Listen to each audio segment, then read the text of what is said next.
Hi, everyone. This webinar will start in 3 minutes.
Good morning, afternoon, or evening. We are thrilled to welcome you to the IFLA, the Continuing Professional Development and Workplace Learning Sessions webinar titled Libraries for a Greener Future, Innovative Responses to Climate Change. As chair of the IFLA Continuing Professional Development and Workplace Learning Session, it is my pleasure to introduce today's session. This webinar underscores our commitment to fostering global collaborations within the library community. Our efforts today are supported by collective contributions of the 6 IFLA Regional Division Committees, Asia, Oceania, Europe, Latin America and the Caribbean, North America, the Middle East and North Africa, and Sub-Saharan Africa. We look forward to a productive and inspiring sessions today. If you have questions for our speakers, panel experts, or regional division committees chairs, please feel free to submit them using the Q&A features of the Zoom webinar. We will be recording today's sessions, and the video, along with the PowerPoint presentations and a selection of questions and answers, will be made available on the event webpage. To ensure high-quality recording, we kindly ask you to keep your microphone mute. Thank you for your cooperation and engagement. In this webinar, you have the options to choose your preferred language for the captions displayed on your screen. To activate these features, please follow the steps. 1. Click the arrow next to the CC closed captioned button. 2. Enable the translation toggle. 3. From the drop-down menu, select your preferred caption language, such as Spanish. 4. Optionally, you can choose Show Original and select language to display both the speaker's language and your chosen language simultaneously on the screen. Please be aware that while the translation features aims to enhance understanding, it may not always provide a perfect translation. Now let me introduce you to our first esteemed speaker, Kara McGuire. Kara McGuire is the manager of IFLA Policy and Advocacy. She coordinates IFLA's work with United School and especially oversees policy and advocacies related to culture, heritage, education, sustainable development, and climate change actions. She works to integrate the perspective and impact of the global library field into international policy processes and advocate for a supportive environment for libraries in which they can deliver on their missions and realize the potential.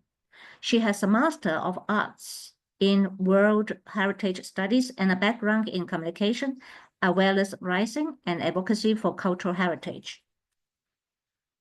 Next, joining Kara is Tracy Engel-Lesleski. Tracy Engel-Lesleski is President and CEO of Mercer Design. Tracy uses design as a transformation tool for her clients and their communities. Recent projects Tracy led include the Missoula Public Library and Cultural House, the first project in the North America to be named IFLA Systematic Public Library of the Year. Tracy regularly contributes papers and lectures internationally about the built environment's role in promoting well-being and fostering inclusive and cohesive communities. Recent talks include workshops at Nick's Library in Ahas about the built environment's role in supporting the Sustainable Development Goals and a webinar about the community engagement best practices. Tracy chairs the American Library Association's Buildings and Operations session. Other than the two esteemed speakers, we are pleased to welcome distinguished panel experts who will join us for the open discussions and Q&A session.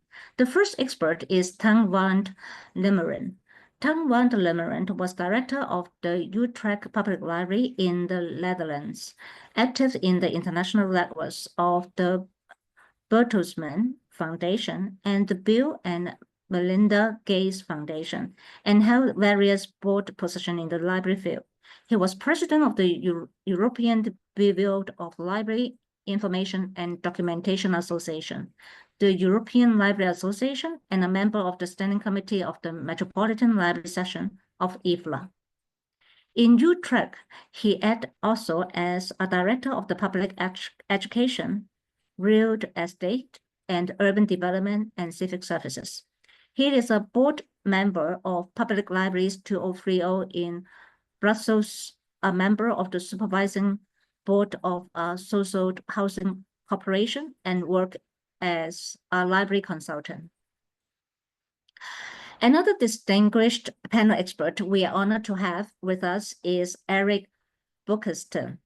Eric Boekestein is the senior advisor at the National Library of the Netherlands, Library Avenger, board member Storyhouse, Chester UK, fellow LIS, Civicus USA, consultant place 2020 and founder place 2030 in Brussels, facilitator and consultant for IFLA, presenter, motivator, musician, and author. Eric has worked with architects such as Zaha Hadid, Francis Houben, Stuart Hollenstein, and others on the design and development of libraries in many countries around the world. For the awards, LJ's Mover and Shakers of the Library World 2000 Live, and Best Librarian in the Netherlands 2015. Last but not least, we are honored to have Cartwright as a distinguished panel expert. Cartwright is an architect, educator, director of Cartwright Architecture, PC Spatial Discipline. His work is driven by a belief in the transformative power of thoughtfully designed spaces and is regularly published and exhibited. Past honors have included an AIA Excellency in Architecture Award, recognized as a thought leader in the design of 21st century libraries and learning environments. Cartwright frequently speaks about the evolving needs of today's libraries. Before founding his firm, Cartwright taught at Princeton and Cornell, Today, in addition to leading his firm, Calvert serves as an associate professor at Pratt Institute. We are profoundly honored to also have all 6 IFLA Regional Division Committee chairs joining us for the open discussion Q&A sessions and the wrap-up of the webinar with all their support. Thank you so much, including Lindy So, Utero Simon, Janet Lebon Ramos, and also Diane Cohen. And we have Iman Abushar Abi, the Vice Chair of IFLA Middle East and North Africa Regional Division, and also the Vice Chair of the IFLA Latin America and Caribbean Regional Division Committees also joining us today. Thank you so much. I have here prepare extensive documentations to highlight the commendable efforts of IFLA in supporting a green future. However, due to the time constraints, I will focus on introducing the notable IFLA library map of the world on SDGs. To access these resources, simply perform a Google search for IFLA library map of the world on SDGs or scan the QR code displayed on your screen. These will direct you to the beautifully designed IFLA Library Map of the World's SDG Stories webpage. In line with United Nations 2030 agenda, IFLA actively promotes the role of libraries in sustainable development by enhancing access to information through technologies. Libraries play a crucial role in advancing education, health, culture, climate actions, and innovation. The IFLA Library Map of the World on Sustainable Development Goals features compelling evidence-based stories that demonstrate libraries' significant impact on the Sustainable Development Goals, including the Goal 13, climate actions.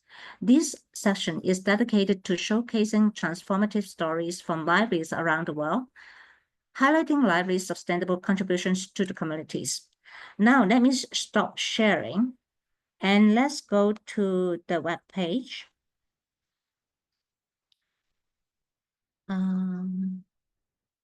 See whether we can go there. Yes. Okay. Let me move this here. Now, the IFLA Library Map of the World showcases 58 unique SDG stories from 36 different countries, categorized by specific sustainable development goals. You can explore these stories by scrolling through the navigation bar on the left side of the web page here. And oops. Go back here.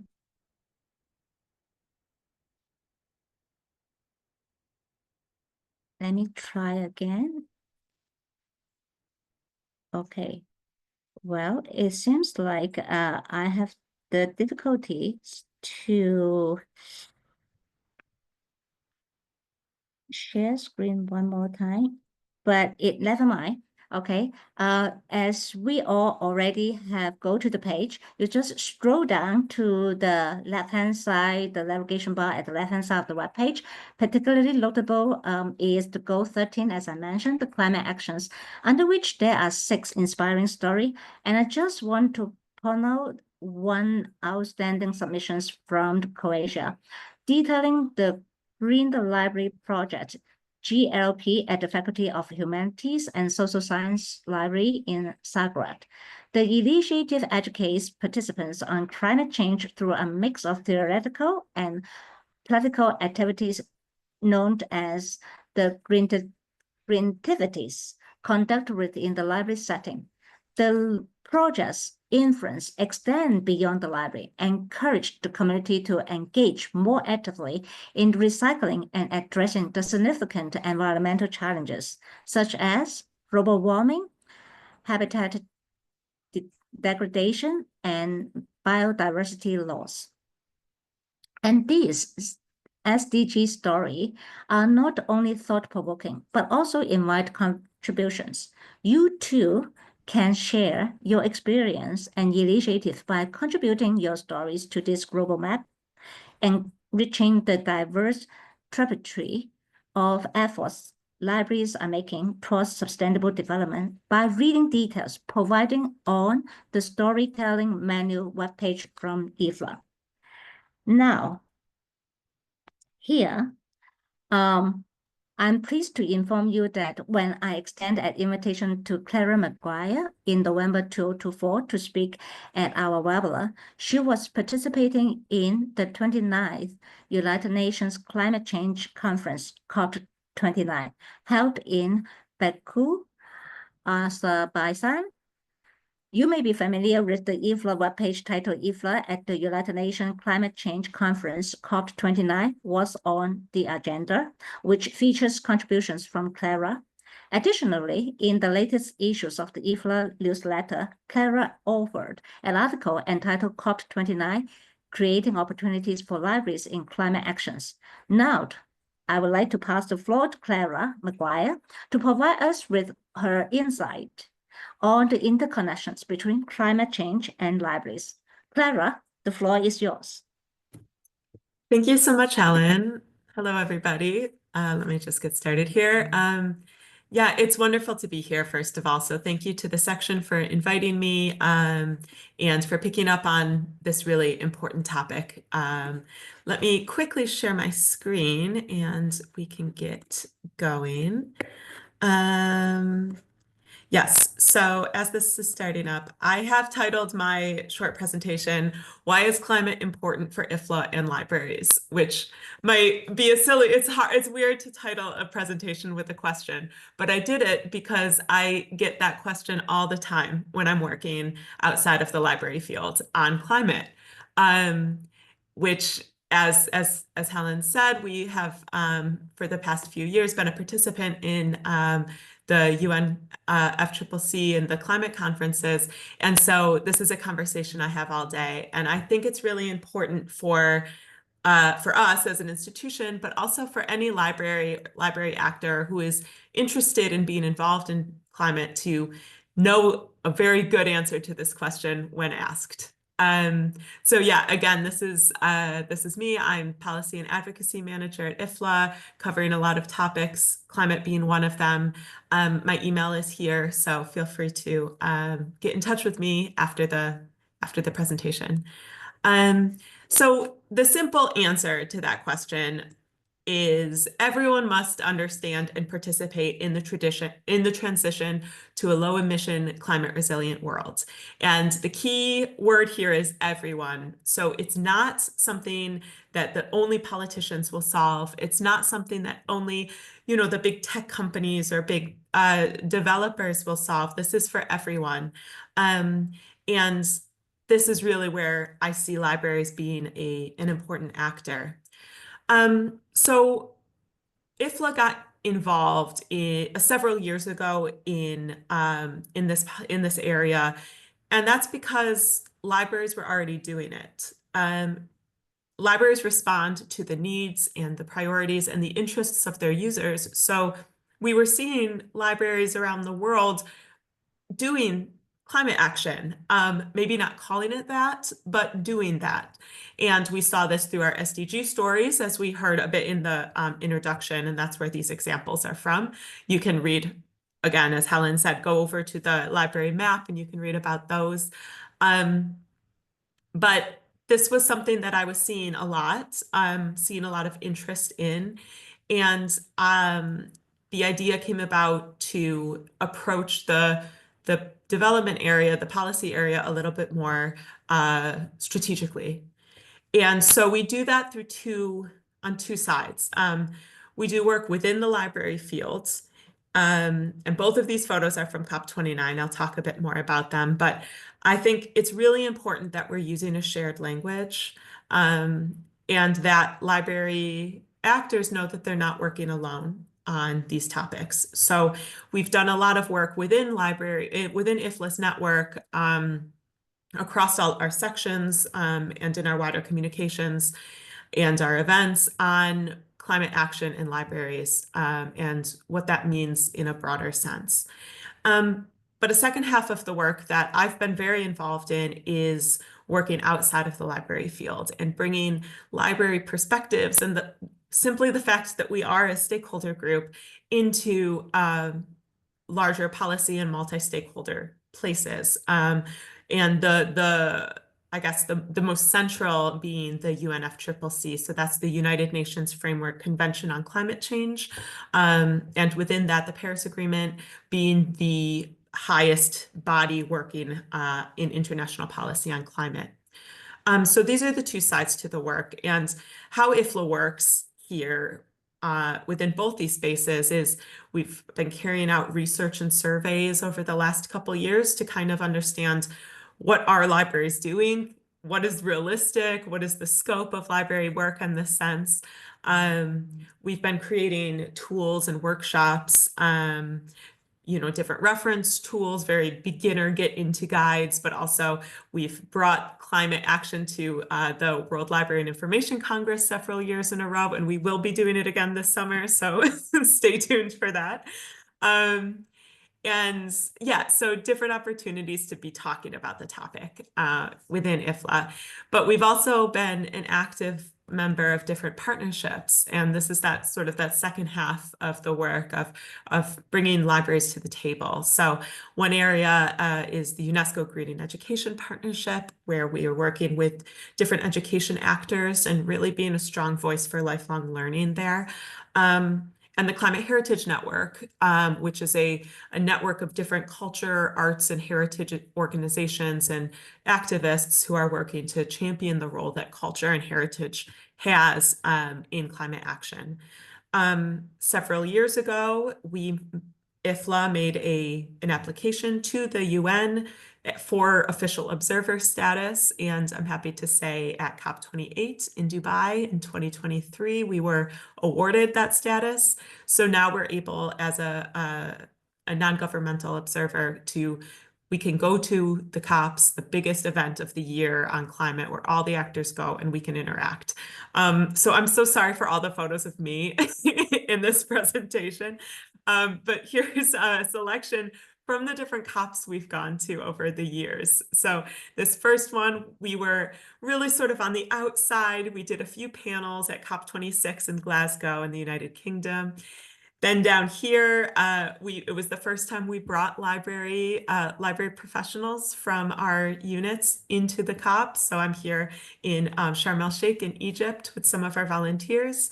And then we went to COP28, the first time we could really interact in a larger way. And we worked with, again, local library professionals and this one, we worked with UNESCO in the Greening Education Hub, which was great. And then this photo, I think, really kind of sums up COP29, which was a big multi-stakeholder action where IFLA was really involved in bringing a lot of different perspective into the conference. And our objectives on this work, I didn't make a separate list for the two different sides, the internal and the external side, because really the objectives are related. That first one, encourage use of a shared vocabulary. We need to be able to talk the language of non-library stakeholders, right? So we need to be able to say what we're doing in terms that connect our work to larger efforts on climate action. So, and a lot of that is awareness raising. And then from the other side, we need international, national, subnational decision makers, policy makers, and other civil society actors to recognize libraries and be able to speak our language. So that goes to that second goal, connect this action that's happening in all these individual libraries to these bigger efforts around climate. So it's important to know that this work isn't being done in a bubble. It's important to connect it to more strategic approaches. And through that, going on to 3, solidify libraries as actors in climate action to ensure that libraries can have more sustainable approaches to their climate work and also the support they need. I mean, if libraries are doing this work on a voluntary basis, if there's a very dedicated person in a library, that's not so sustainable. It's important to be able to be also looking for that sort of support. And building relationships really goes to all of these, building relationships from IFLA side as an international NGO, but also helping our units, our individual members, library associations, build these sorts of relationships at the level they're working. And finally, advocate for supportive policy and then the implementation of that policy. And I'd say that is more of our external work in terms of advocating, but then the implementation, how we can actually create approaches to making this policy a reality, comes to all of us. So I wanted to go over a few of the different areas of policy that we work on within the UNFCCC. It's a huge convention. There's a lot of different topics.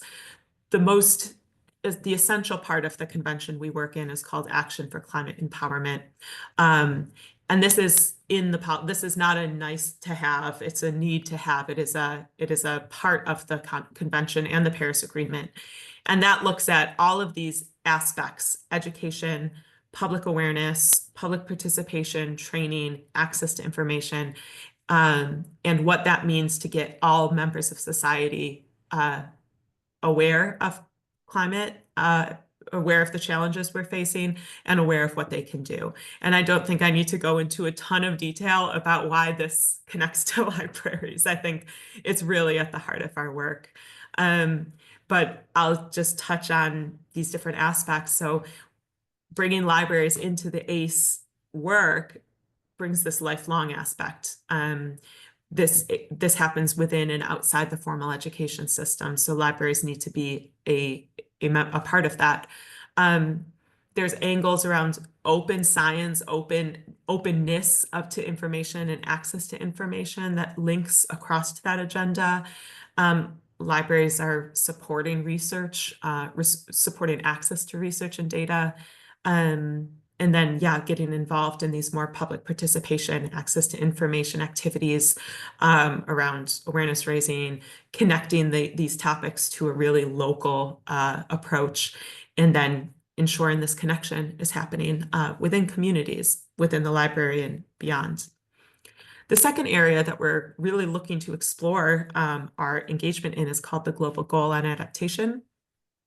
And this is about building the capacity to adapt communities to be more resilient to climate change, facing the realities that, yes, the world will change and disasters can be prevented.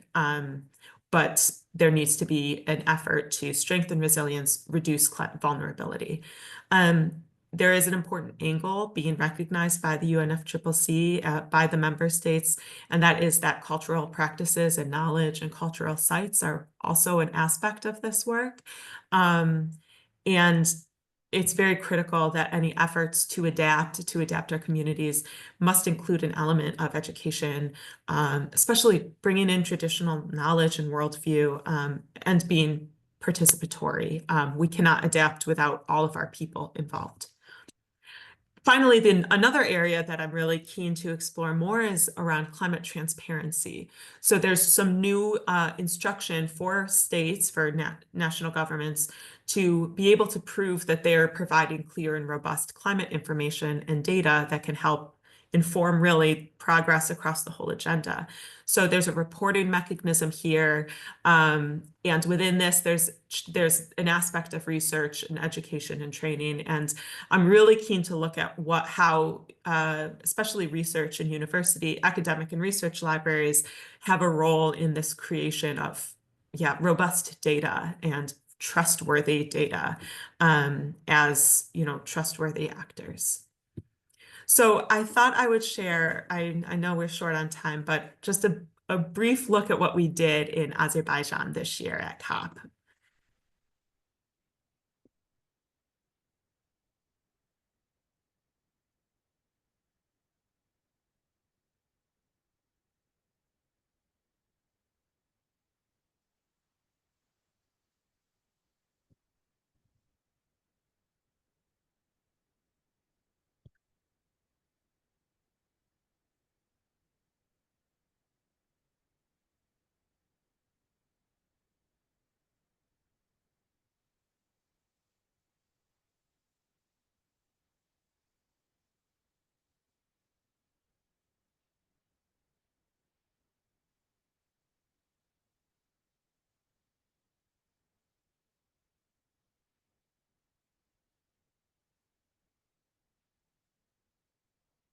Clara, we cannot hear the sound.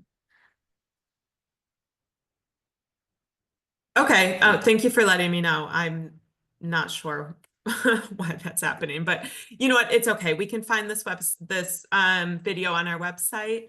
And I think I just wanted to sort of give a glimpse at what we did, and just to add to that, we did an event where we brought research libraries from across Baku, Azerbaijan, where the COP was hosted. We brought the librarians from university libraries together to discuss their role. So it was a great opportunity, again, to connect to libraries in that area. So I thought I would just end quickly with looking ahead at topics to explore that maybe you can take away for your own activities. I think it'd be really interesting to look more at the role of open science and access to climate research and what that means for empowering climate action. I think citizen science, especially in public libraries or school libraries, so getting people involved in the scientific process in a very local sense would be interesting. Again, looking at university libraries, and then there's a lot around the adaptation, and IFLA will be providing more resources this year on those topics. So to end, going back to that question, why is climate important to us? We have all these different actors. There's all these different people, communities, education, and research that goes into climate empowerment. That all needs a space to come together to create and share and talk about resources. And that sort of a coordination can lead to participation in networks, create new partnerships, and create a stronger position in which to advocate for policy and support. And all of those things can really lead to meaningful climate action. And I see us right here in the middle. So that would be my answer if someone asked me this question. So with that, I will end. I'm sorry about the sound on the video, but thank you very much for your time. Thank you, Clara. And then, yes, Clara, for that informative and inspiring presentation, I'm sure everybody here will know more about, how to build your green futures for your libraries. And we are now to turn to next speakers, Tracy and Godleski. So Tracy, please, the floor is yours. Thank you, Helen. I'm going to go ahead and share my screen. Can you give me a thumbs up that you can see it? Thanks, Diane. Wonderful. Well, Claire just spoke about how everyone must participate in solutions and how libraries can help encourage a shared vocabulary and awareness of accessible climate strategies. In other words, libraries are models for their communities. And so I'd like to lean into that a bit and connect this idea to the built environment. From project development to operations, there are endless ways that library organizations model the way for their users and their communities. When I use the term community, I do mean academic institution community and the public at large. So it's a broad term for me. The ripple effect is a term that's often used when discussing how a small action can result in follow-on effects. And as a resource that's shared by many, libraries of all kinds hold a unique ability to inspire stewardship of the environment, to inspire sustainable use of resources like energy and water, to teach about material health and equity in labor practices that are creating those building materials. And given the wide effect, or the wide variety, rather, that people that intersect with libraries, that ripple effect is vastly amplified. So it's a huge opportunity, not just through the impact of using the library and its services, but also how people carry newfound awareness into other aspects of their lives. They may be influencers, for example, and can affect policy change. The Sustainable Libraries Initiative has adopted the triple bottom line definition of sustainability, and that group's mission is to empower library leaders to advance environmentally sound, socially equitable, and economically feasible practices to intentionally address climate change. If you're not familiar with SLI, they share a lot of resources on their website, including a mapping to the Sustainable Development Goals. and you can get there through that QR code. I have a few QR codes in these slides. They should all take you to the various places that I'm referring to. Buildings are complex machines. They have enormous impact on their site, their surroundings, and their inhabitants. And every building project and operations plan represents thousands, if not millions, of decisions, large and small, each with an impact on one or more aspects of the triple bottom line of sustainability. So to guide decision-making, the American Institute of Architects developed the Framework for Design Excellence, which has 10 categories for impactful design. This framework aims to inform progress toward a zero-carbon, healthy, just, resilient, and equitable built environment. In other words, the triple bottom line. Our firm is an early adopter of the framework and has created credible goals and accountabilities for each of those 10 measures, and we strive to apply all 10 on every project that we touch. I would just want to share highlights about how 5 of these measures were used in recent project work to illustrate that ripple effect that I was referencing. The most impactful thing a library can do with its building is to reduce operating emissions from heating and cooling it. Buildings account for 40% of CO2 emissions worldwide, with building operations accounting for 27% of that. Wherever possible, in our practice, we're moving away from gas-powered boilers and chillers to fully electrified buildings. Ideally, the electricity is coming from renewable resources. And this renovation addition project uses geothermal with electric heat pumps, resulting in an 80% reduction in energy use from a typical building of its kind. That's great in and of itself, and the library is using learnings from this project with signage to help library users become aware of these hidden aspects that make the library sustainable. Buildings have a huge impact on their surroundings, and this is especially true for the ecosystem. Hennepin County in Minnesota here, the Southdale Library, they're using this opportunity for a new building to be an exemplary model for all 10 of the Framework for Design Excellence measures. But the one I'd like to talk about today is related to restoration of regional habitat.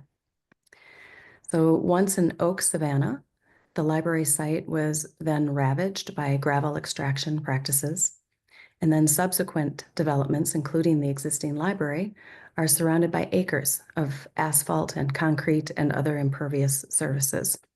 So our project aims to restore the library site and its surroundings to its original biomes of prairie and forest by minimizing the building's footprint and investing heavily in the landscape.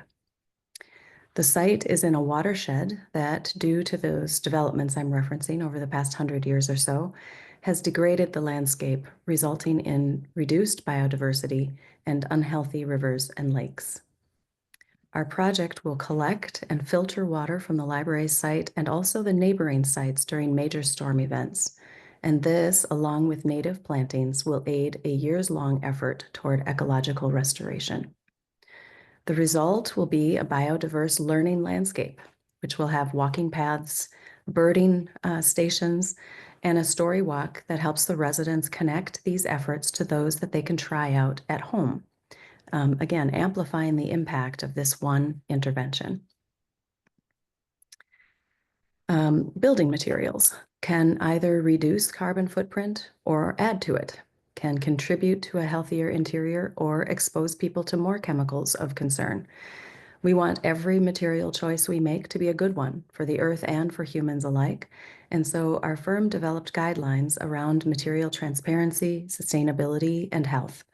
This QR code will take you to the webpage where we offer those resources for our peers to also use in their own practices.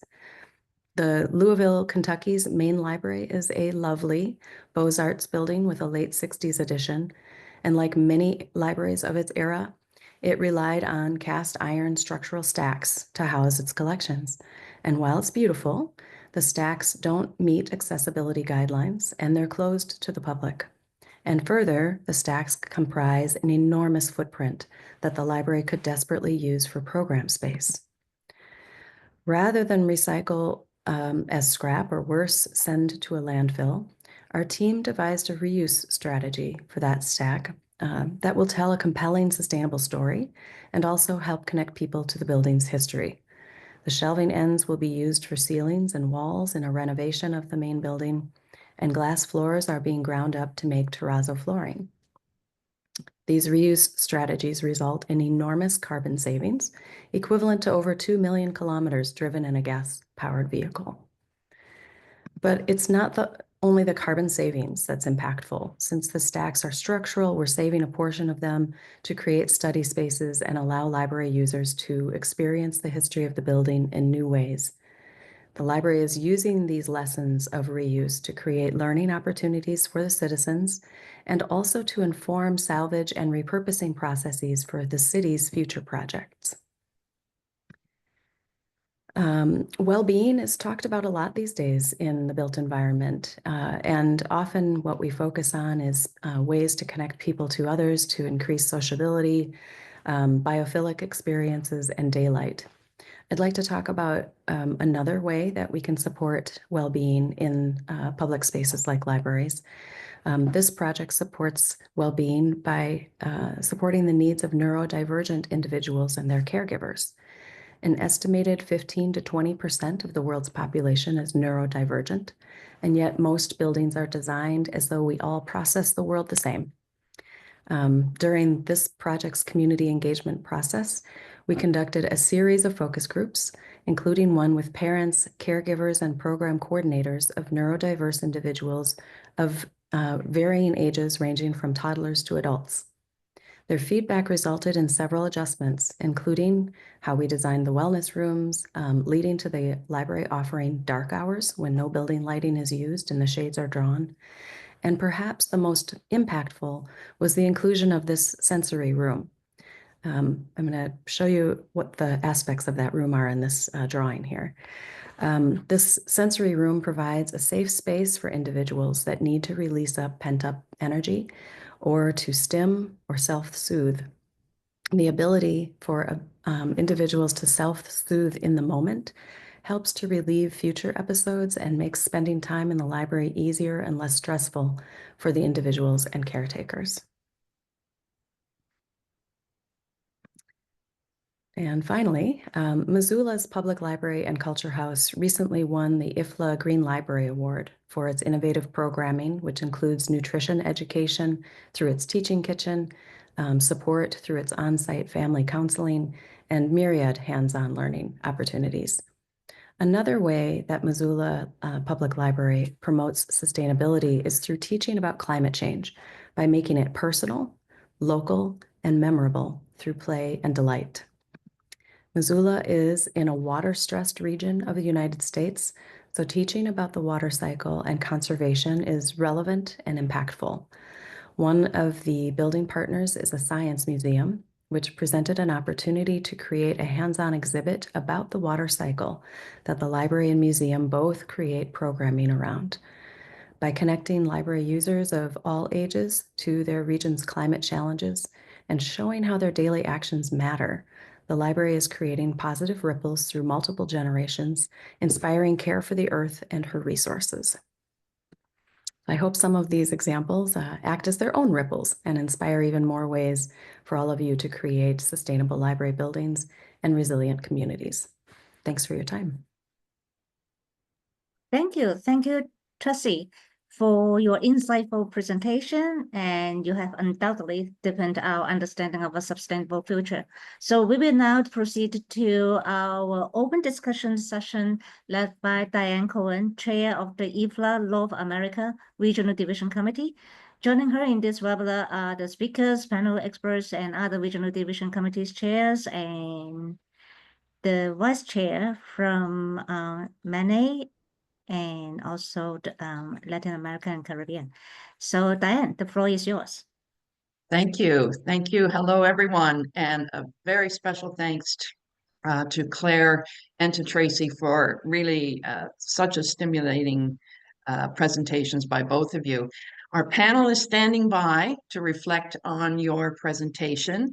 My regional council colleagues have crafted a number of questions, but before we turn to their questions, I'd like to ask the panelists, Ton, Eric, and Calvert, to comment on both your presentations, just to open up the discussion. Perhaps we can start with Calvert. Thank you, Diane.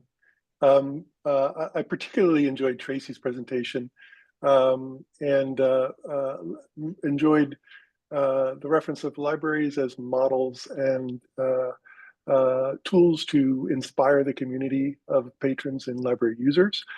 The way you design your library in Missoula was particularly effective, where the library becomes this living laboratory for environmental education. I think that's an incredibly powerful way to think about library design. Congratulations. Eric. Hello, everyone. And good to have you all here. I mean, it's so important that we do this. Well, Claire is one floor up from me, so I run into Claire every now and then in our building, which is great. So we get to talk every now and then over a cup of coffee. And I think the work IFLA is doing and bringing this all together, and what I notice also on a very much smaller scale in the Netherlands and places where I come is that there's so many passionate people who want to do good, who want to do the best of creating local environments that are healthy and well-being for everyone, you know, but they feel so alone. And I think it's so important to do something about them not feeling alone and to know that we're all in this together in all continents, everywhere, and we're all thinking about the same things. And we all want the best of, well, we don't all want the best for our planet, but most of all want the best for our planet, I think. So it's good to have that both. And what Claire does in bringing this together and helping to find a platform where you can share, which is vital. Tracy translates into a sort of design in buildings that locally stimulate people to get involved, to do best practice. A building is so important. I mean, I'm not saying anything against online experiences and everything else, but a building is so important for people to feel recognized, seen, heard, everything else, and to go to. So as I say, it's a pleasure to listen to you two, and it's so good to have you all here. Your comments. Well, a lot is said already. It's a pleasure for me to be here with you. I like to pick up on two things Claire said. One is that she showed us that it's not only the climate part, but also the economical and the societal part. And I think if libraries engage on working on climate topics, there is so much happening in the world around us. For example, public media are becoming restricted in reporting on climate change by deniers. I think there's even a country where the president wants to drill for oil soon. So there is a lot happening, and you have to also work on things like freedom of expression and good information and address fake news. And I think that was included in one of these leaves in the design. The other thing is I like the part of the building materials. For example, to my knowledge, the production and use of concrete is responsible for 8% of the worldwide carbon dioxide emission. It means that you have to look at your building materials. And well, we all love Dock One in Aarhus, but it's a lot of concrete there. And I think we should never build a library like that again in the same way. So thank you. Thank you. I was comment, Claire, about we need to use non-library language when dealing with partners, with policymakers and others.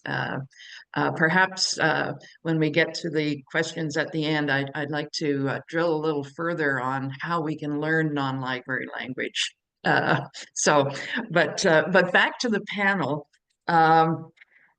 Our panelists have all been closely involved with developing libraries for a greener future. Some of the buildings you've been dealing with were new builds. Others involved renovating existing buildings of all sorts all around the world. Could each of you pick a favorite renovation project? Now, the project could be historically significant, it could be a non-library, or it could be just a box standard library. What arguments did you use to advocate for renovation versus new construction? Would anyone like to start? I can Eric. start if you're okay with that, Diane. It's difficult to choose one. That's always the point, isn't it? I mean, it's difficult to choose one. If I go to one of the latest one on one of the libraries that I'm most proud of, I go to Story House in Chester. If you haven't been to Story House in Chester, people in this room, please find a moment and a time when you're in the UK and go see it for yourself. The thing is, what well done in that building was it was an old Odeon cinema building, Art Deco in design and the old shapes and everything else. And it was very much loved by the local people because they all had their memories of I had my first date there, I met my wife there. So the building itself was very special to everyone. So there was already that. It was falling apart. I mean, it was basically the structure was still there, but it was completely falling apart. And two theater producers got the ownership and the money to build a theater, a cinema, a library, and a cafe restaurant in that space. But by doing that and bringing all those functions together in one building, they really brought life to the city, and they really used that love of the old building in the new building. It also included like using very cheap material, the MDF material for the shelvings, and all different considerations that Tracy can say much more than me about. How do you keep a building sustainable in a way, reuse furniture, look for furniture that may be from secondhand shops, as we did in the library in Delft. Most of the cupboards and everything else in the library comes from a secondhand shop. And people, if you have a story behind it, and you have to have a good story behind the things and the decisions that you make, these things work. These people will be more aware, and they will sort of embrace the fact that we're all in it for our grandchildren. So I'm losing always the risk to talking too much. So I'm handing it over to some other panelists. I'm sorry. Calvert. Thanks, Diane. So I have a lot of favorite library projects. I think my favorite renovation project is a library that was renovated and completed in around 2018 by an architect named Andrew Berman here in New York City, the Stapleton Library, which is an original Carnegie-funded library. And he had the benefit of the library purchasing some additional lots adjacent to the existing building site so that the historic building envelope could be maintained and restored with a significant addition onto it in order to facilitate the modern functions required for a 21st century library. But it is really a beautiful example of this juxtaposition of historic and modern libraries, and the means and methods by which he renovated and built the new edition maintained sustainable principles and created a fantastic new library for New York. Calvert, was the argument we're contributing to a greener future? It's less expensive. What arguments did you use, or did they use, that helped tip it from to address sustainability? So with this particular library, the existing building was historic. So there were preservation advocates who understandably wanted to maintain that building envelope. But I think that what I am seeing in the New York metropolitan area where our work is a greater, relatively new appreciation for the importance of embodied carbon. And this goes beyond preservation related to historically significant buildings, but just the fact that buildings themselves have consumed so much carbon that regardless of their contemporary merits, the preservation and renovation of those buildings is important to take into consideration. Renovating existing buildings is not necessarily cost effective or time efficient, but I think that there's a greater population of stakeholders that understand the value of investing or reinvesting in existing buildings in order to adapt them so that they can suit 21st century library needs.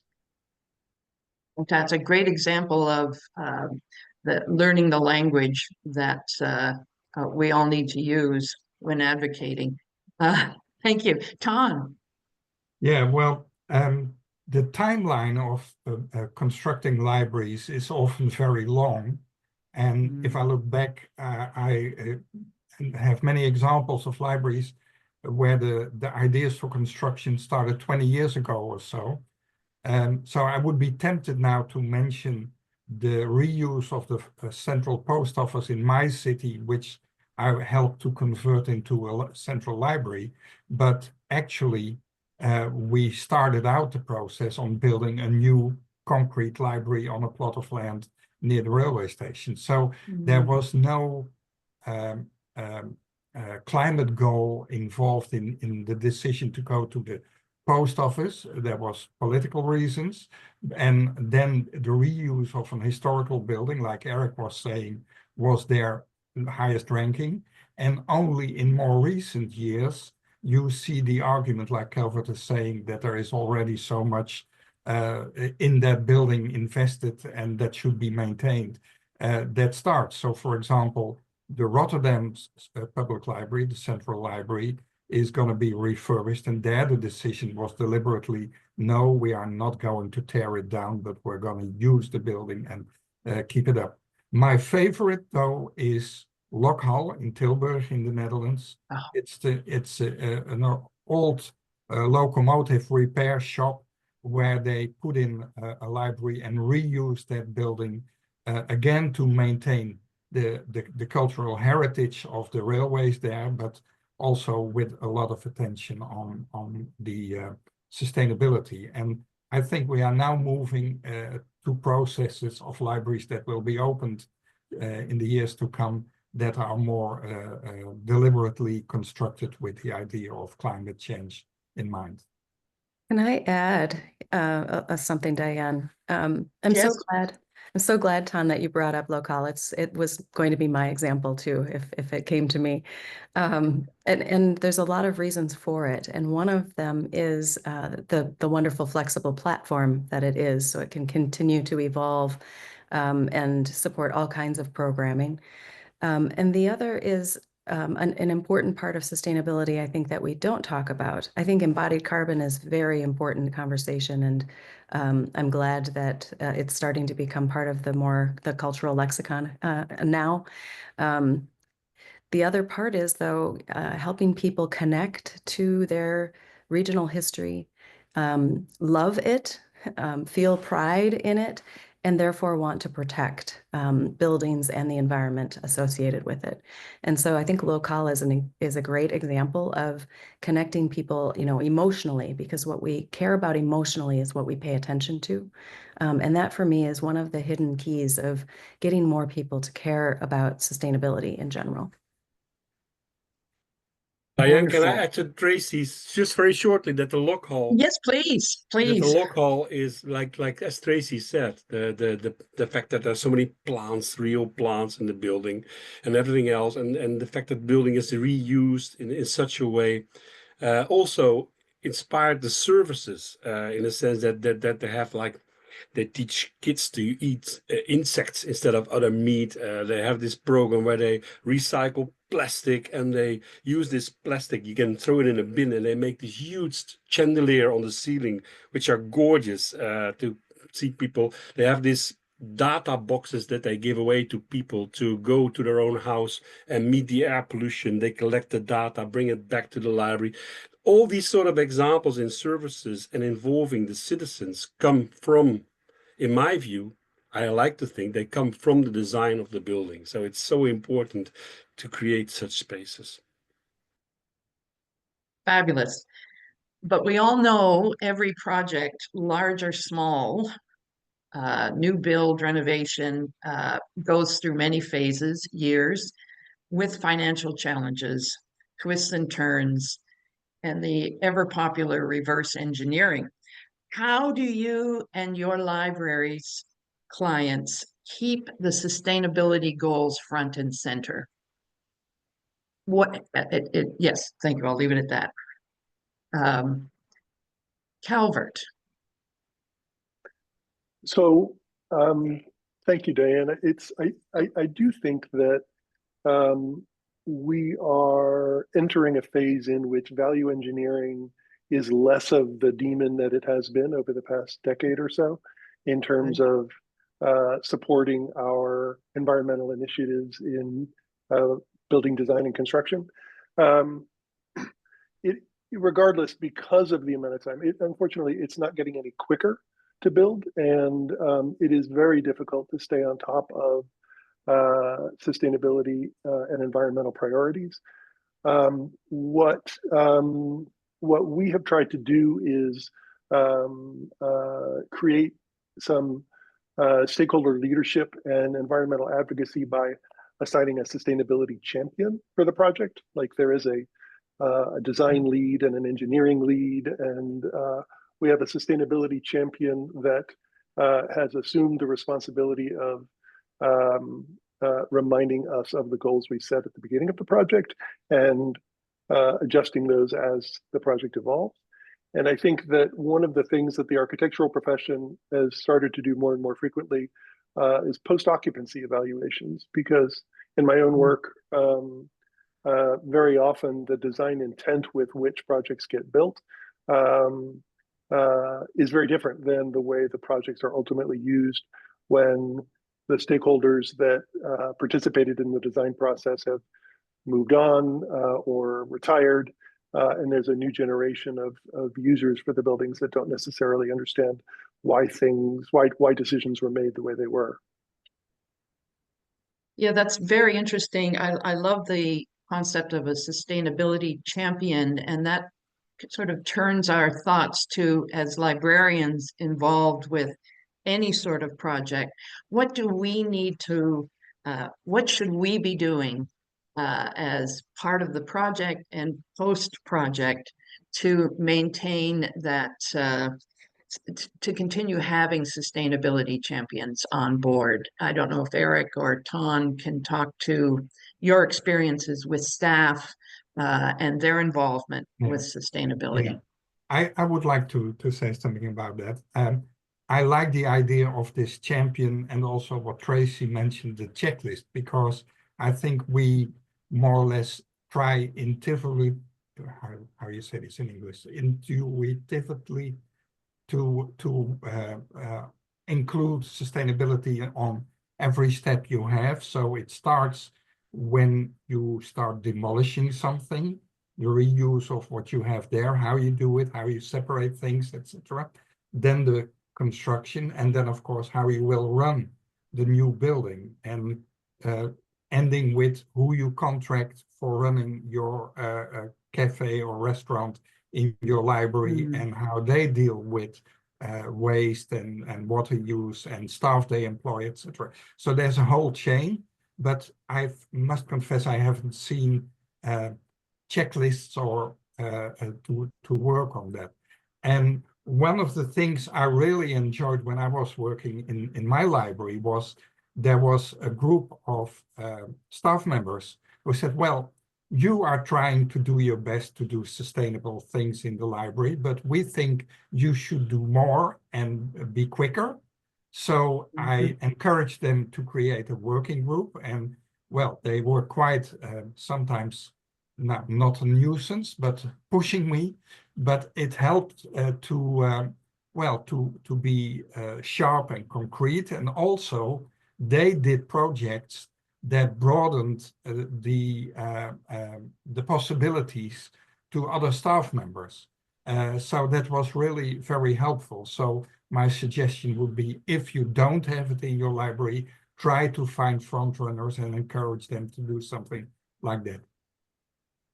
Wonderful. Eric, Yes, comments? yes. Well, like I said, when it refers back to what Claire started out with, like if you have to speak different languages as a library director, you used to be a library director, you was a library director. Now you need to speak several languages. You need to speak the language of the politicians, but you also, together with your architect, you speak the language of the architect, or you have someone translate the language of the architect to the library people and backwards.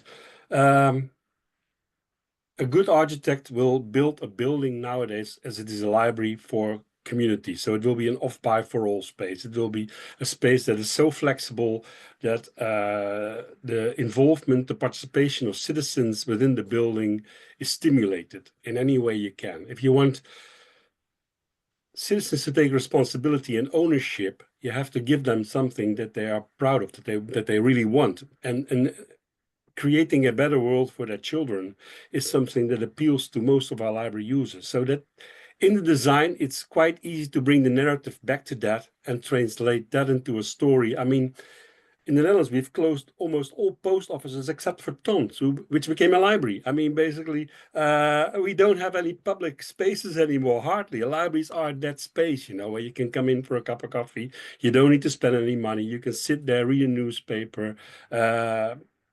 It's there, you know. So for an architect, and I have met quite a few of them, it's one of the best places that they can build because they love to build places for people, you know.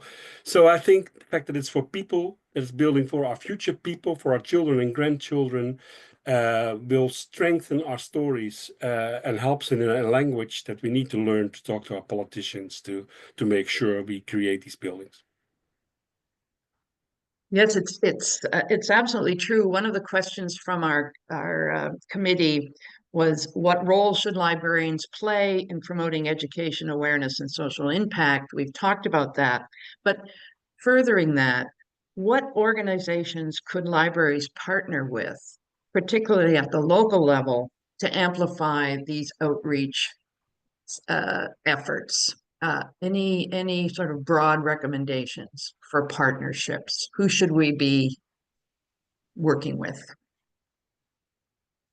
It's kind of a broad question. I can go on that because I had a sort of a webinar yesterday with SDG Netherlands, SDG Nederland, as we say, and they are a national organization in Amsterdam. And I think it was like 2 years ago, I had my first conversation with them, and I sort of explained the important role libraries could play in bringing the awareness, creating more awareness on these matters. And they're funded by the government, by the ministry, so they have their own sort of income, and they do the work that we find difficult to find time with in our schedule. So it's so helpful. They made a sort of a manifesto, which I did in England as well. Silip did that, Green Manifesto. So they helped libraries to create something. My dream now, and I would like the people in the room to think with me, is in the Netherlands we had an AI parade traveling across the country to tell people about artificial intelligence and the influence on our future work. It was like a sort of traveling exhibition with best practices, information, but also programming, speakers. I would like to have an SDG parade traveling around the world, going around with best practices from everywhere, bringing it to libraries in different countries, maybe 2 or 3 libraries in every country, and tell the story. Claire, where are you? Tell the story of what is happening around the world to make this visible and to do something. I would go from the world where Eric is to the neighborhoods, because I think it's important to connect to the groups that are in your neighborhood or in the community you're serving, because I think it's important also that all these big things that people don't know where to start, that they will land in the neighborhood and in their houses. So if there is a group, for example, using coffee waste to grow mushrooms that you can use for your vegetarian meal, have that group in your library and let them discuss with visitors. And there are also groups that well, connect to solar energy and the use of batteries and all these initiatives that are in your community, harvest on them and bring them in. And of course, it's not only local. For example, in the Netherlands, there is a public broadcasting chain that has programs on societal development and sustainability. And we have in the library, after such a broadcast, an active group of volunteers that organizes discussions and dialogues about these topics so people can digest what is brought to them. So there's a lot of groups, I think, already of interested or concerned people that you can connect to. And also, I think we should connect to politicians because, well, I was once asked, I often tell the story, these sustainable development goals, isn't that a left-wing hobby? And I could answer that all what is in the sustainable development goals, including climate goals, is somehow anchored in our constitution, and that we as a library, as a public institution, as a publicly paid institution, should work on that. And that was an answer that satisfied at that moment, at least. Brilliant. I think of the adage, all politics are local, and that's where it begins. I think Claire had her hand up. Yeah, I just wanted to quickly respond. Firstly, Great. Donna, I think that's a really good example of learning how to use the language that politicians will understand. I mean, we've heard a lot of examples here of that, but I think especially coming with those like kind of advocacy tools in your toolbox of saying, no, actually, this is mandated, I think is really powerful. But I wanted to just respond again on that, this local action and this kind of international action. And, you know, I've had this conversation with so many library stakeholders, and there are many good practices at a very local community level of connecting with a neighborhood group, or there's, I mean, that's the advice I get time and time again, but kind of going to what Eric said there, I just wanted to note that there are networks outside of the library field. And from like the policymaker side, there is, every country has an ACE focal point, an action for climate empowerment focal point embedded within the ministry. And that's a really good contact. We get different levels of responsiveness, but it's a person who should be in touch with you. If you're not already, I can put the link in the chat. And Great. the final thing, I think we should look outside the box of groups that maybe we haven't worked with before. Like, what about the science field? Like, concerned scientists, you know, like, could we look into these connections and just cold email? I mean, sometimes that's a really good way to get something started. But just finally, like, not every library has to do all of this stuff. There's an action for people at different levels. And I think when we're having these conversations, it's really important to continue to come back to that. Like, maybe your impact is at that community, like that very, very local level. Maybe your impact is at a larger level. You don't have to do all of it. We all do our part, and together we can do we can do a lot. That's a great way to wrap up this section. Thank you, Claire. Thank you, Tracy, our fabulous panelists. We're going to continue the discussion. I do want to remind people that the IFLA website and the website that Tracy referred to, click on that QR code. I've forgotten the name of it, but it's an ALA site. Tracy? The Sustainable Libraries Initiative. Yeah, some really good tools there, and the library map of the world. So I will turn the discussion now over to Iman to continue the conversation. Thank you all. Thank you. Thank you very much, Diane Cohen, the chair of the IFLA Law of America Regional Division Committee, for excellent moderation of the open discussion session. And it is now my pleasure to invite Iman Bushalabi, Vice Chair of MANA, to lead the Q&A session. Nima, the floor is yours.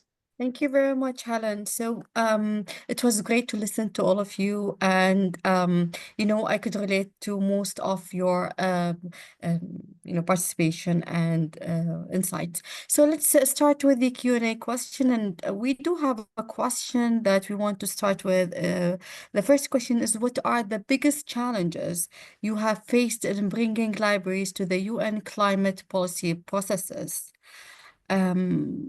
So the floor is yours. If you want to, we could start with Claire, of course, because that's I think that's maybe a question for me. And I think the biggest challenge, okay, the question's for me, but the action is for everybody. The biggest challenge I've had is trying to prove why we deserve a seat at the table. When we're working in these spaces, people do not think of libraries as a stakeholder. And when I work with the parts of the UN that are doing education and public access to information, they still say, oh, we never thought about libraries. And it's like, it's surprising, right? Because it's so close to our mission. And when we see their mission, we think, obviously, we are a key stakeholder, but there's a disconnect there. And I think there's a lot of groundwork that we have been making, and that is really the goal of this work in the policy and advocacy space. Obviously, we want to get past the point where we have to be justifying our space, but there's really still work to do to prove why we are a stakeholder. And IFLA can do that work at the international level, but I expect that that same disconnect happens at different levels. Although I have found at the city, at like a subnational level, there tends to be more understanding or already existing cooperation, but still, I think being able to advocate for libraries, I mean, as a wider skill is really important, but in this space, in climate, in sustainable development, we're not the first people that are thought of, and being able to advocate and have a quick elevator pitch of, yes, we're here for this, this, and this reason, and this is what we can do with you, is really a good, I guess, kind of action to think about after this webinar of what would your answer be? Yes, that's you know, I relate to what you said, because for the longest time we struggled basically to be part of the policy making, especially when we talk about the climate change and everything that is related to it. And I was very fortunate to be with you in the COP28 also. So that was one of the things that really brought an understanding, because what we do is just raise awareness, but the action usually is something that is lost between all of the efforts that we have. So thank you very much for your answer. There is another question. What are some of the steps an individual library or library system can take if they want to get more involved in climate action? So we do have that question. If anyone wants to answer it from the regions. I can jump in maybe, just giving some examples of in our work how we've supported our clients in broadening their ways of supporting climate action through the SDGs. An example would be through workforce skills building, and providing spaces that, you know, again, keeping it regional and local, so it's especially meaningful, but providing spaces that would support programming and tools to help with workforce development. And so for an example is a library that we worked with that has a very robust commercial kitchen in addition to a teaching kitchen that they're using to help not only connect people to nutrition education, but more importantly, maybe to help develop people who are versed in cooking and food production and those kinds of skills, because that region happens to have a scarcity of people who can fill jobs in those roles. So they're partnering with local food production companies to create really innovative programming around that. That same library is providing simulation tools so that people can actually get certificates for certain kinds of skills, like driving a forklift, for example, can actually earn their certification. So that's a couple of the ways that we've been helping libraries see what the region needs and how spaces and tools and programs in the library might help fulfill some of those needs. Thank you, Tracy. That was very helpful. Yes, Diane, you would like to add something? Well, I just wanted to, I love the Tracy's answer from a regional level. I wanted to ask the other regions and our panelists too, when you look at the region, say the North American region or Europe or MENA, the challenges that we're facing in addressing, let me just talk about North America for a moment. We're in a very strange time right now where there is distrust of government organizations, there's distrust of the UN, there's distrust of governmental groups. And I wondered, maybe this is a question for Claire or others, how is IFLA tackling that distrust factor at that level? That's a hard question, Diane. But I think Yes. though it is really central because we've been having this discussion in a lot of different policy areas because climate denial is a huge issue, but it's not the only one. And after the pandemic, you know, we all saw the impact of sort of an anti-science kind of mindset, and a lot of that is being driven by a very sort of toxic media and information landscape. So I think it was mentioned earlier, there's a lot of overlap between these work areas. You can't do this work without looking at media information literacy. You can't do this work without looking at social justice issues because there are a lot of, when we're looking at just transition, there's a lot of intersection. So I think libraries, again, if we look at the value libraries can have, we don't have a single function. A library can do a lot of different things. Literacy is at the core of library work traditionally. And I think that's something library people that aren't working in the library understand when they think of what a library is. Reading and literacy are, so we don't have to do a lot of groundwork to prove why we're working in that area. So it is an opportunity to connect it to these different policy areas and make sure that when we're doing activities around media and information literacy, around mis and disinformation, they're being connected to these challenges. IFLA as an institution, you know, we can work in these spaces that are championing media information literacy, and we do at UNESCO. We're active in that area. You know, it's hard when we have at the country level these sorts of political issues. IFLA isn't getting involved in a very, I guess, you know, we want to be able to work with many different countries as an international body. That is something that we need to contend with, but we work with a coalition of, we work in a large international space that is very dedicated to media information literacy, to science, to access to information, so we can work through those means on these sorts of challenges. That's very no, it covers the question that Diane had. Then do you have anything to add? Do you want to add something to what Tracy said?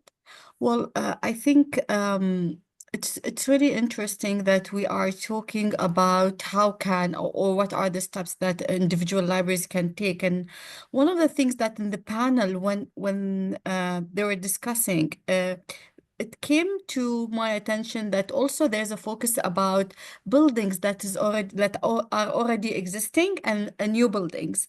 And one of the challenges to bring one of my libraries into being involved in climate change and all the sustainable development goals and all of that is that it's already a building that exists. So that's one of the challenges that we had, and we wanted to convince the stakeholders that it is worth looking at and finding solutions for and involving it.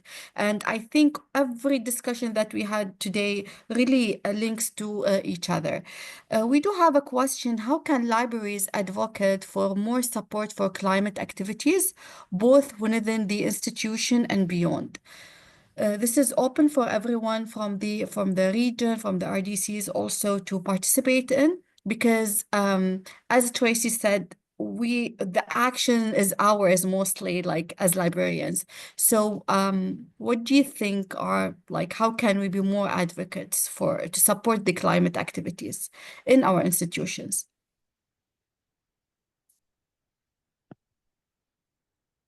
I don't see the raise my hand. It's a different system. Anyway, Eric here. I was going back also to the last comments. What I find very successful lately is creating a young group within your libraries. So have like young people between well, at Story House, they have a group from 8 to 24-year-olds, and they have been awarded after the first year, I think £500,000 for 5 years to maintain that group, to help it grow. And these people within the library were very much involved with sustainable development goals, besides programming, theater, and other things. And they were given also courses in how do I do my marketing, so they could learn. So they spent most of their time in the library learning from each other and doing stuff and programming and taking ownership of that place. And I think these things can be very important and help staff members, for instance, because we haven't talked about skills that we may need as staff members, but library staff can learn a lot from these initiatives. They see it grow, they see the enthusiasm, they feel the passion, and there will definitely be some of the staff members getting more involved because they like so much what they see and what's happening. And this buzz that is created will also expand to other organizations and to your local governments if you do it well. But there's definitely, what I see is an increasing success in several places involving a group of young people as not librarians, but as being active on the sustainable development goals in libraries. Perfect. Thank you, Eric. I think we are done with our Sorry. Q&A question. I'm very sorry because we do have a time for Q&A questions, so we have to conclude it. But we do have a lot of questions that would be addressed by our panelists later. We will direct it to them. Helen, we're back to you. Thank you, Iman. And as we approach the conclusions of our webinar, it is my privilege to invite the chairs right now and the representatives of the Regional Division Committees to provide a summary of the key lessons and insights from today's discussions. But before that, let me ask Diane. Diane, do you have any questions? Well, I Oh, was no. just going to thank you. I don't know if everyone is following the chat, but there's a really inspiring message from Denmark. So I encourage people to look at the work they're doing in reaching out to 50 organizations, over 350 locally, in a project they're calling Week 17. The link is in the chat. I think to be inspired. My comment is, first, this has just been remarkable from a North American perspective. I think we all have stories to tell. Everybody I know is working hard at some level of dealing with climate change. I encourage people to this is circling back to Helen's first opening comments about the library map of the world. Our North American Regional Division is making a real effort to try to gather these stories so that it helps everyone in our communities to be inspired and say, hey, we're doing that. We can continue to do it. Keep doing the work. but also tell their stories. So I encourage all storytellers out there. Thank you. Thank you, Diane. Yes, we always like to learn from each other. So right now, I would like to maybe first invite Lynn. Lynn is chair of the Asian Oceania Regional Division Committee to present the wrap-up. Okay, thank you, Helen. I think we don't have much time, but it is really a very interesting session. I've learned a lot, and all due respect to all the architects as well, maybe I'll just share some examples that we have in the Asia and Oceania region about some of our innovative responses to climate change.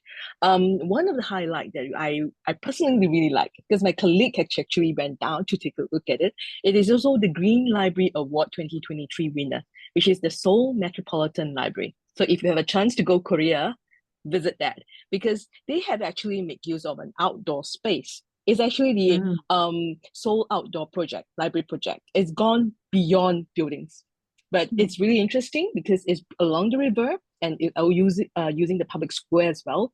They brought in digital content and also make use of the space around, and they even have library books around for people to borrow and to read when they're relaxing over that session itself. My colleague personally went down to take a look at that project, but it was really interesting because there's a lot of sustainability and also response to climate change, because you make use of the natural environment to create a library that is beyond walls itself. Okay, and the second example I have, of course, is if you have the chance to come to Asia, visit Beijing Library, which is in Beijing. The Capital Library is a branch of the Capital Library. It has won the IFLA Public Library Award 2024. And I think it's the first Asian library that has won this very prestigious award. I was lucky enough to visit the construction of the library in December 2020, I think it's 23. Yes, it was really wonderful, and now it's already open in December 2024.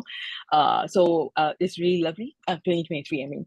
But then it's beautiful because it's the largest climatized reading area, and it makes use of all the technology to make sure that it's actually run on sustainability itself, and resources have been optimized to make sure that it's really responding to climate change itself.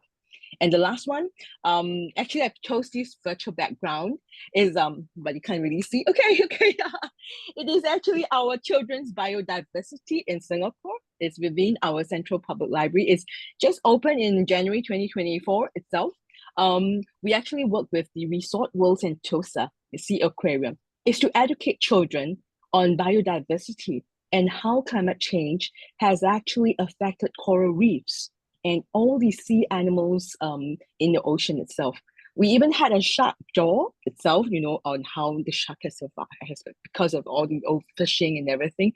Shark fins, especially, I'm sorry, Chinese, we love shark fins, but okay. Now we encourage children not to eat them. Okay, and we even have seagulls, which are actually trapped because of all the plastic materials and everything. So it's one thing that we really want to educate people. And all this climate change has also caused the decrease in coral reef, etc. So we had the coral reef, pillar there. So if you have a chance to visit us in Asia, and we have 3 examples that how we are responding to climate change. Thank you. Thank you, Lynn, for the wonderful information. And then now let's go to Arturo. Arturo Seaman is the chair of the Europe Regional Division Committee. Thank you, Helen. We had some great presentations today, and 2 presentations. And after that, we had inspiring discussions on the subject of libraries and sustainability. I would like to thank all the speakers for their great presentations. Actually, Tracy and Calvert know better than me, but the renovation, in my point of view, the renovation projects can be more time and costly managed than the new building projects. But I think the renovation is invaluable in terms of environment impact. I also do not see the relationship between sustainability and libraries as just a technical issue. After the following all the discussions and explanations, it is necessary to look at the issue from the perspective of cultural and social impacts And I think libraries may contribute much more than this technical part. Also, I would like to mention one of the good library renovation projects which was completed at the beginning of last year in Istanbul. The name is Rami Library. Actually, it is not only a library renovation project. It's a kind of cultural and social renovation project because it's a really huge building. It covers several different type of library services, all the old items renovated, but there is a more impact than cultural and than technical and historical parts. There is a huge impact of cultural and social. For example, the mothers with children or women without children, they are taking their families to the library and they are getting some educational activities. They are participating some social activities, and libraries give them an aspect about sustainability and greener future. This is a great impact for the libraries. And as an answer of Diane's question, what do we need as libraries? I think we need more collaboration and communication with all the stakeholders with different study fields all over the world. Thank you. Thank you, Arturo, for the very thought-provocative information. And then right now we go to the Vice Chair of the Latin America and Caribbean Regional Division Committee, Veronica Jacqueline Malay Delgado. Hola, buenos días. Sí, bueno, primero felicitar a las ponentes por tan importante información que nos han brindado este día y pues también porque resaltó la importancia del clima, ¿no? Y para IFLA y las bibliotecas debemos estar atentas y defender estos factores, estos actores claves en conversaciones de sostenibilidad. Además que las bibliotecas verdes son una excelente iniciativa, no solo porque contribuyen a la preservación del medio ambiente, sino también tienen un gran potencial para educar y sensibilizar a la comunidad sobre la importancia de esto, ¿no? De la sostenibilidad y de aplicar los ODS también. Además, en un mundo que enfrenta un problema relacionado con el cambio climático y la escasez de recursos, es fundamental que las instituciones públicas como las bibliotecas lideren con el ejemplo y promuevan estos actos, ¿no? De defender el medio ambiente. Es fundamental también compartir las acciones, no solo para inspirar a otras personas, sino para emularlas, sino también para fortalecer nuestro impacto colectivo en beneficio de la sociedad y del planeta. Gracias. Thank you, Veronica. I totally agree with you. To collaborate with each other and understand more about how to face the challenge from the climate change. Thank you very much. And yes, that's why I have mentioned about the captioning, the closed captioning issues at the very beginning of the webinar is really useful. I can tell, yeah, even for myself. Okay. Now next we will go to Iman Bushra from the Vice Chair of MANET. Yes. So there's a lot of ideas that I have learned and lessons that I have collected from this webinar, especially that, our challenges might look like they are different than each other, but they are the same. And I think with having this kind of conversation, it enlightens us more that there are practices that have been happening all around the world, and it could work for us as well. That's one of the things that I it really like rang a bell with me. Also, the idea that conversations like this must always continue, because I've learned from Calvert And also I've learned from Tracy and Eric a lot of ideas that I can bring to my region. I know that when we talk about, for example, the United Arab Emirates, people will think, well, they do not have challenges because, you know, we have a lot of connection with stakeholders and all of that. But at the end of the day, you know, challenges come in different looks and feel at the end of the day.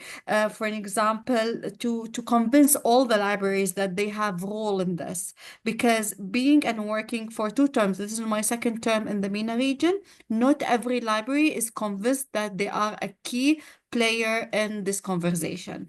So I think that's one of the things that different kind of ideas that I wanted to bring today. Thank you very much, Helen.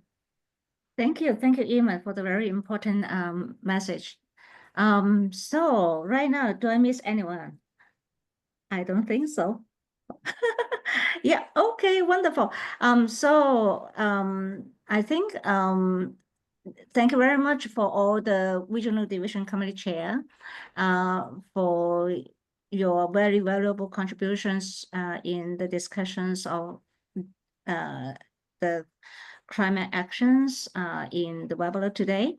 And then as we draw near to the end of today's deeply enriching discussions, I'm filled with the immersed gratitude for each speakers, panel expert, and all Regional Division Committee Chair and the representatives whose invaluable contributions have made this event profoundly meaningful. In addition, I want to express my deepest gratitude to all the participants, especially for your active engagement. Thank you for your very valuable contributions to our dialogue. And you are all cordially invited to join our next webinar in April 2025. So stay tuned and goodbye.